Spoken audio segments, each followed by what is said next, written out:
بسم اللہ الرحمن الرحیم۔ السلام علیکم۔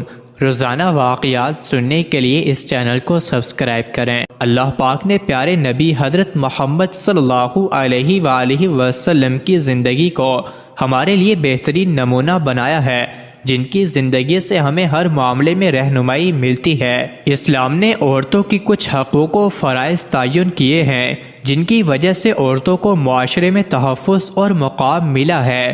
حضور اکرم صلی اللہ علیہ وآلہ وسلم اور حضرت عائشہ رضی اللہ عنہا کے رشتہ ازدواج کے بارے میں بات کرتے ہیں کہ حضور اکرم صلی اللہ علیہ وآلہ وسلم کس نام سے انہیں بلاتے تھے، جس سے معلوم ہو کہ اپنی شریک حیات یعنی کہ اپنی بیوی کو کس نام سے پکارا جائے، یعنی کہ اس کے نام کے علاوہ کسی اور نام سے اسے پکارنا جائز ہے یا نہیں، اور اگر جائز ہے تو حضور اکرم صلی اللہ علیہ وآلہ وسلم حضرت عائشہ رضی اللہ عنہا کو کس نام سے پکارتے تھے۔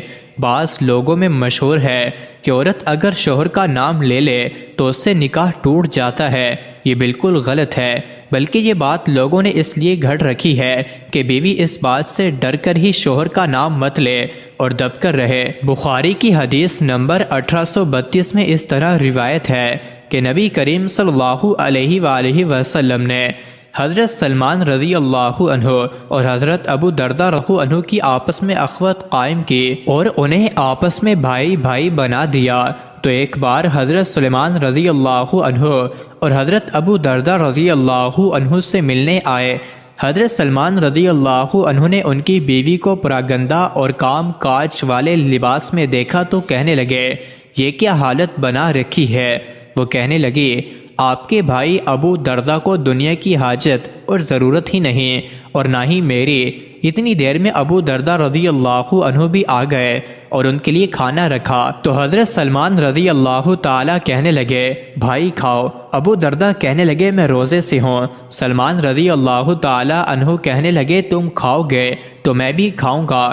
وہ بیان کرتے ہیں کہ ابو دردہ رضی اللہ عنہ نے کھایا، اور جب رات ہوئی تو ابو دردہ رضی اللہ عنہ قیام کرنے لگے۔ سلمان رضی اللہ عنہ نے کہا، سو جاؤ، تو وہ سو گئے۔ تھوڑی دیر بعد پھر اٹھے اور قیام کرنے لگے۔ تو سلمان رضی اللہ عنہ نے کہا، بھائی سو جاؤ۔ جب رات کا آخری پہر ہوا تو سلمان رضی اللہ عنہ کہنے لگے، اب اٹھو اور قیام کر لو۔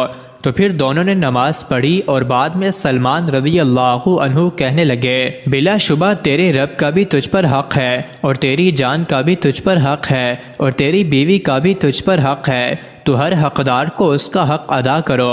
ابو دردہ رضی اللہ عنہ نبی کریم صلی اللہ علیہ وآلہ وسلم کے پاس آئے اور سب کچھ آپ سے ذکر کیا۔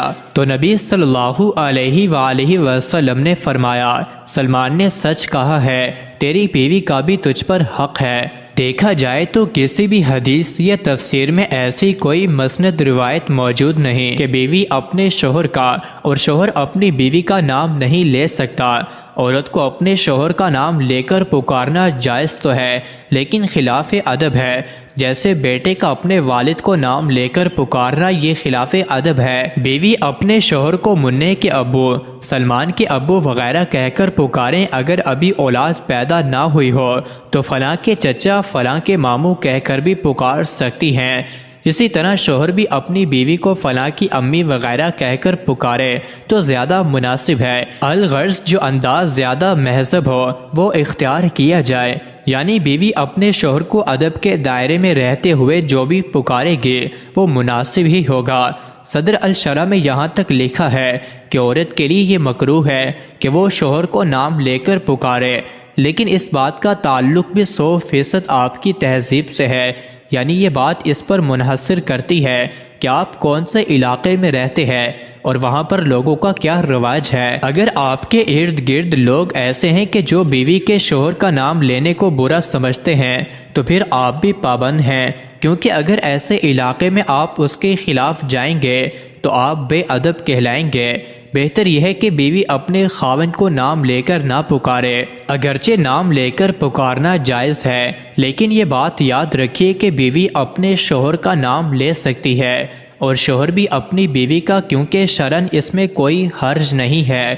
بیوی کو پیار سے پکارنا بھی نبی کریم صلی اللہ علیہ وآلہ وسلم کی سنت ہے، کیونکہ آپ صلی اللہ علیہ وآلہ وسلم حضرت عائشہ رضی اللہ عنہا کو پیار سے حمیرہ کے نام سے بھی بلاتے تھے، جس کے لفظی معنی ایک چھوٹا سرخی مائل رنگ ہے، لیکن علماء کا کہنا ہے کہ اتنا گورا رنگ جو سورج کے شعاؤں کی وجہ سے سرخی مائل ہو جائے، یعنی کہ اس کی وجہ سے حضور اکرم صلی اللہ علیہ وآلہ وسلم انہیں حمیرہ کے نام سے بلایا کرتے تھے۔ مزید ایسے ہی ویڈیوز کے لیے چینل کو ضرور سبسکرائب کریں۔